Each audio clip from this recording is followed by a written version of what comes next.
वो तो भगवान ने अच्छो करो तुम्हें मूछे ना लगाए। मूछे होती दाढ़ी बनवा तो चुप ना जाती, कट जाती तो नाव पिटती। तुम चुप नहीं रहते, चुप रहो। कथा में बिल्कुल मत बात करो। प्रभु के चरणों में ध्यान करती हुई, उन प्राणों के प्राण कन्हैया का ध्यान करती हुई कथा को श्रवण करो। मेरे भैया जो आयोजक हैं प्रेमपाल सिंह जी, ये पिता हैं आशा देवी माता जी हैं, जिन्होंने सुपुत्रों को जन्म देकर बड़ा यश प्राप्त किया। और परीक्षक बने हुए शिषपाल सिंह, इनकी पत्नी रेखा देवी बड़े ध्यान से कथा सुनते हैं। कभी कभी मन में चंचलता आ जाती है तो वकालत करने लगते हैं, लेकिन कथा में ध्यान देते हैं। और मेरे भाइयों, यज्ञपति जो है ना प्रशांत, इनकी धर्मपत्नी करिश्मा, करिश्मा ने तो करिश्मा ही दिखा दिया। इस पांडाल में वास्तव में ये पुण्य आत्मा कथा में मन को लगाती हैं।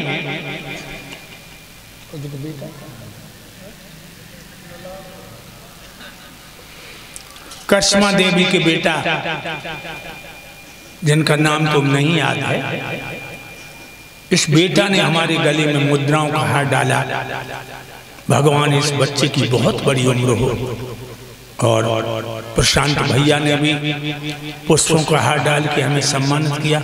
यहाँ हम आए हैं तब से सम्मान ही सम्मान।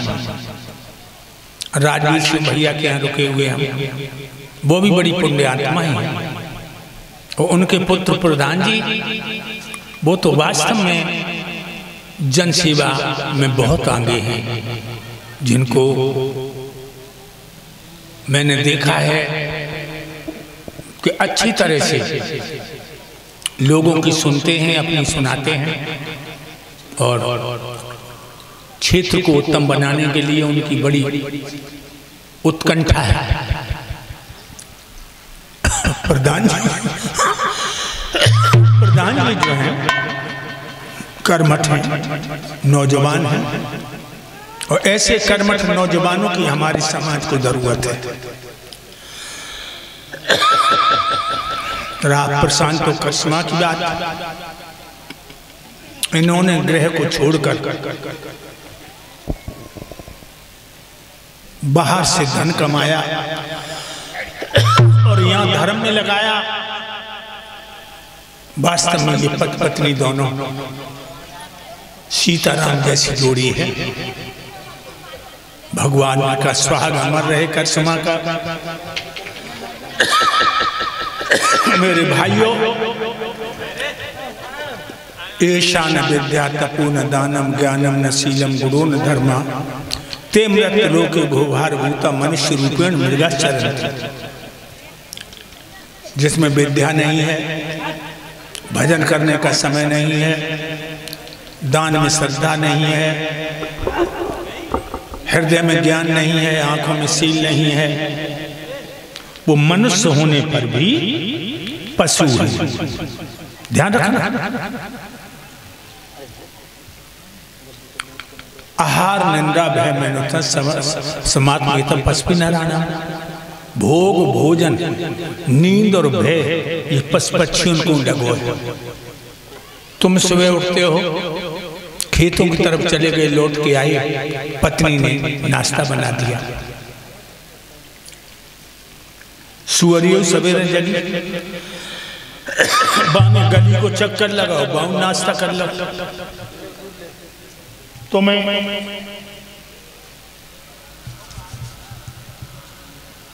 काऊ को डर है, तो सुअरियों को काऊ को डर है। भाइयों, तुम घर्राटे मार के सोते हो, सुअरिया भी घर्राटे मार के सोते। जुकाम हो गया। तो भाइयों, तुम एक साल में एक बच्चा पैदा करते हो, सुअरिया एक बार में 14 बच्चा पैदा करती है। अब सुअरिया में और हम तुम में क्या भेद है? लेकिन सुअरिया संतों की सेवा नहीं कर सकता। सुअरिया सुबह उठ करके नहा करके हवन नहीं कर सकता। सुअरिया भिखारी को भोजन नहीं दे सकती। यही गुण तुम्हारे अंदर है न, हम तुम में और सुअरिया में कोई भेद नहीं। इसलिए परमपिता परमात्मा की तरफ बढ़ते रहो, उनकी तरफ जब बढ़ोगे तो वो तुम्हें स्वयं अपनी गोद में ले ले। भाइयों, एक बात और बताता, जब तुम धर्म की तरफ बढ़ोगे, भगवान की तरफ बढ़ोगे, तुम्हारे सामने चट्टानें आएंगी, तूफान आएंगे। देखिए प्रहलाद भगवान की तरफ बढ़ा तो कोई दुश्मन नहीं हुआ, उसका बाप ही दुश्मन हो गया। ध्यान रखिए, बड़ी कोशिश करी मारने की, जब नहीं मरा तो मंत्री से कहने लगा कि मंत्री ये मेरा लड़का मर क्यों नहीं रहा। मंत्री कहने लगा तुम्हारा दुश्मन विष्णु इसकी छुप छुप के मदद कर रहा है। फिर कैसे मरे? मंत्री कहने लगो लोहे को खम गर्म करवा, इतना गर्म जैसे लोहार भट्टी में से लोहा निकालता है। जब गर्म हो जाए तो बच्चा को भाई खम मत चिपका दे, धुआं उड़ जाएगा। हिरण्यकश्यप ने खम गर्म करवाया और अपने बेटा को बुलाया। प्रहलाद बोल तेरा राम कहां है? तो अभी हमारे शिष्य ने तुम्हें बताया कि प्रहलाद ये बोला, हम में है, तुम में है, खम्म में है, तलवार में है, कण कण में है। पंडाल में इतने भैया बैठे, इतनी बहनें बैठी, इतने संत भगवान बैठे, हम जब पूछ रहे वास्तव में भगवान कण कण में है? बताओ संतों, भगवान कण कण में है?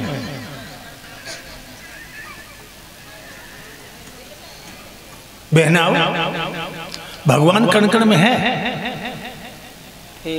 पीछे भक्त बैठे हैं, भगवान कण कण में है? भगवान कण कण में नहीं है। बहुत बड़ी भूल है संतों, भगवान कण कण में नहीं है, कण कण भगवान में है, कण कण भगवान में है। मछली कहने लगे समुद्र मेरे में है, कितनी पागल है। मछली में समुद्र नहीं है, समुद्र में मछली है। कण कण में भगवान नहीं है संतो, कण कण भगवान में है। खम्म पे तलवार चलाई, अजबेगी खम्म फटा, नरसिंह भगवान प्रकट हो गए। बोलो नरसिंह भगवान की।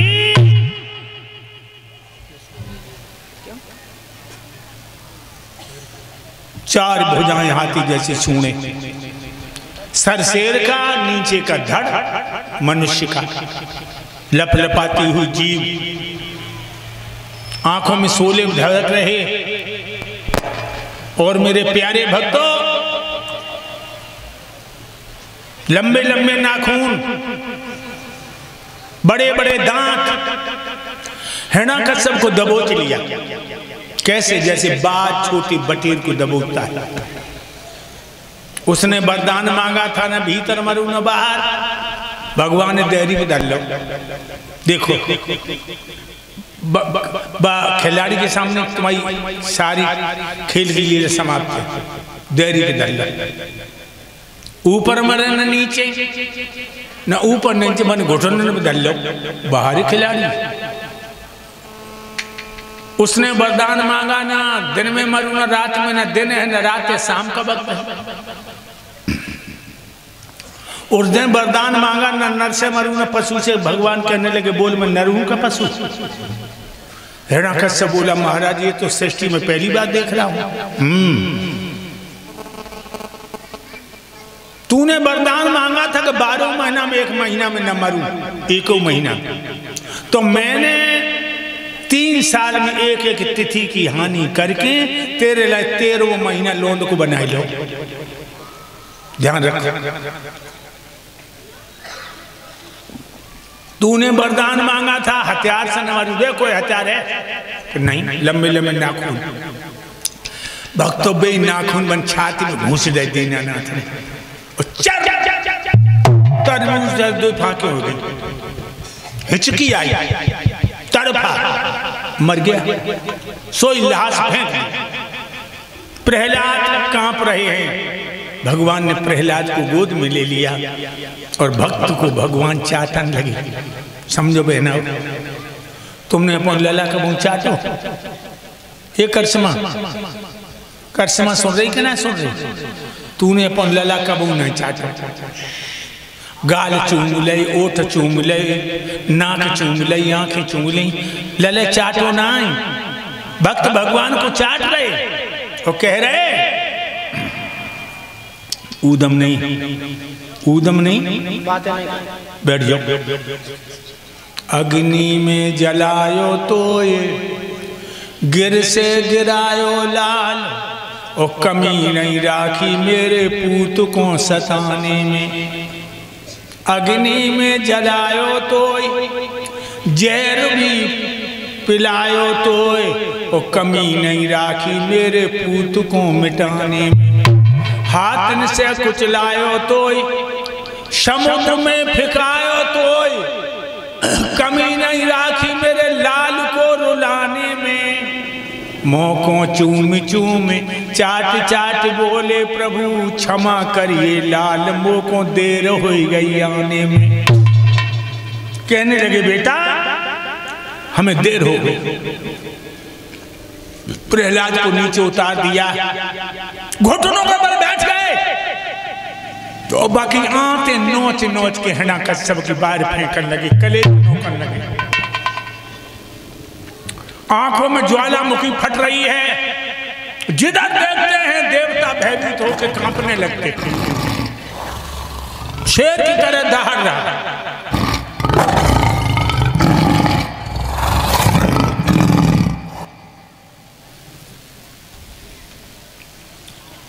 देवता कहने लगे बेटा प्रहलाद भगवान क्रोध में हैं, इनके क्रोध को ठंडो करो। सो प्रहलाद आगे गए, हाथ जोड़े, बोले निजानंद रूपम शिवोहम शिवोहम, निराकार निर्मलम शिवोहम शिवोहम। भगवान का गुस्सा ठंडा नहीं, ठंडा नहीं। एक देवता का लोग भैया आप क्या कर रहे हो? इनकी तो आंखों से ज्वालामुखी फट रही है। भक्त ने भी नहीं गुस्सा ठंडी कर पाई। एक देवता का लोगों मैया लक्ष्मी आ जाए तो इनकी गुस्सा ठंडी हो जाएगी। और जब बात बिल्कुल सही है लोगों, पति कितनों गुस्सा में हो, कितनों गुस्सा में हो, और पत्नी ने के मुस्कुरा के 2 बातें कर दे, अरे दैया डालडा हो जाता है। पत्नी नेक मुस्कुराई दी। मैया लक्ष्मी से कहा, मैया लक्ष्मी चली, घमंड लचक लचक के मचक मचक के भगवान के सामने आई और इतनी कह पाई, स्वामी एकदम शेर की तरह दहाड़े,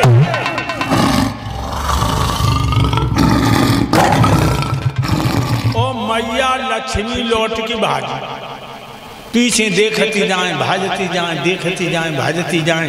3 पटकें लगी लोगों, तब क्षीर सागर में आ पाए। अब कहने लगे अब कैसे क्रोध ठंडा हो, लक्ष्मी फेल हो गए। इधर कैलाशपति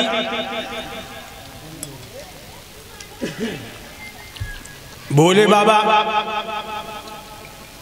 वीरभद्र से बोले वीरभद्र जाओ, जब विष्णु से कह दो, जब हिरण्याकश्यप मर गया तो नौटंकी क्यों कर रहे? क्षीर सागर में जाएं, लक्ष्मी रो रही। वीरभद्र चलो, और आकर के कहने लगा, ए विष्णु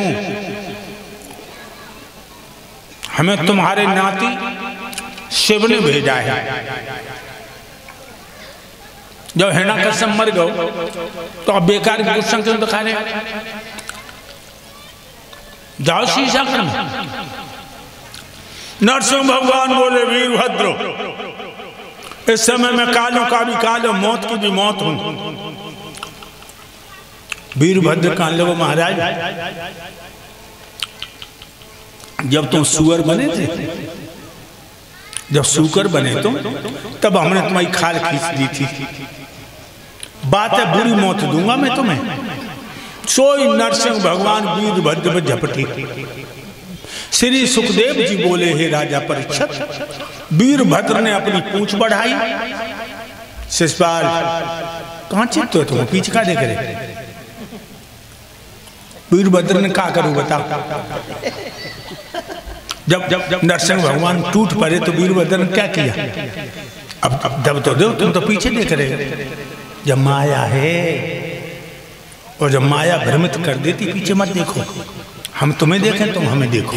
चक्कर मत करो, ध्यान हो।